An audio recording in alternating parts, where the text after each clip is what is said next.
Hope you're thinking what I'm thinking. I fully support this idea. Can you imagine just walking through a bar like, excuse me, you're bumping into my eyelash.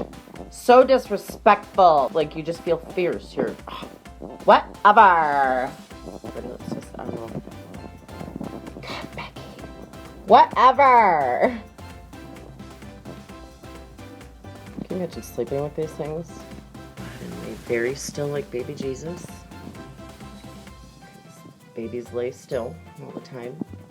Sing the national anthem. America. Eyelash protector for eyelashes extensions. Eyelashes extensions. Then there's these hunk of chunks. This was the kind of eyelash I would wear back in when I was 20. 6. Right before I had my kid. It's like the chunkier the better. Make it look like I put charcoal on my eyelashes. Okay, this was me when I was... It's still me today.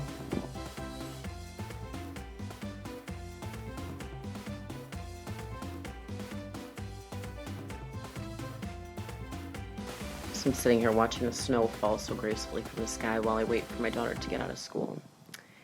And kind of hating the fact that nobody's cleaned up the streets and it's cold.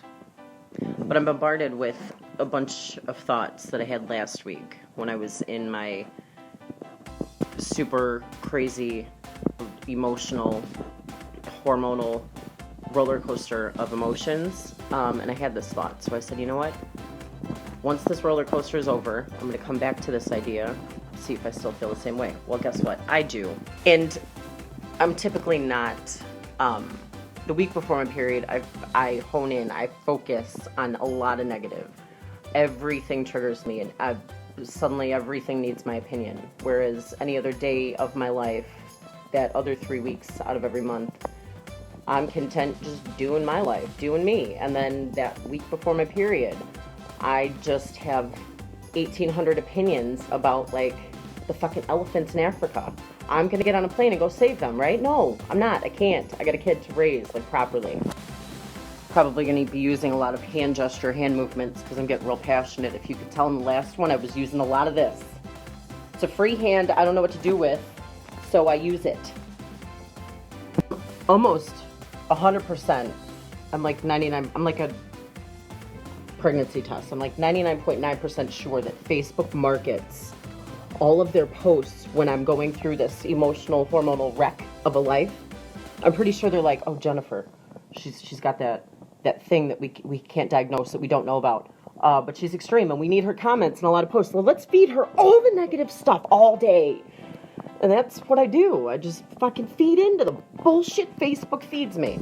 And because I was consuming the negative, I started realizing that there are a shit ton of people that only ever swim in a sea of negative. Like, they will find the negative inside seeing a rainbow, a double rainbow in fucking Amsterdam.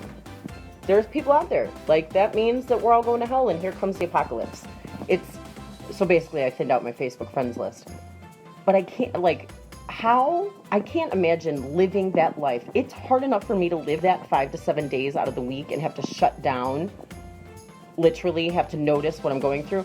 Can you imagine living a life 29, 30, 31 days out of every month, 365 days a year, living, just hating life?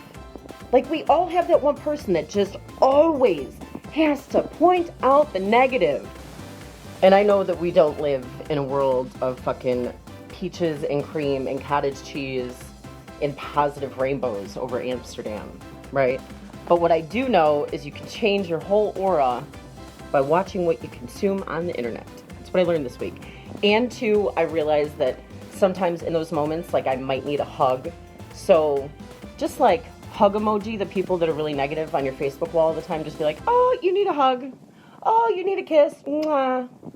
Because I feel for those people. I feel for the people that experience what I experience 5 to 7 days out of every month, every day. I really feel for you. So hug. Let's hug. Hug it out. I hope you have a better day. Just hear me out. Life could always be worse. And life is probably better with a longer set of eyelashes on.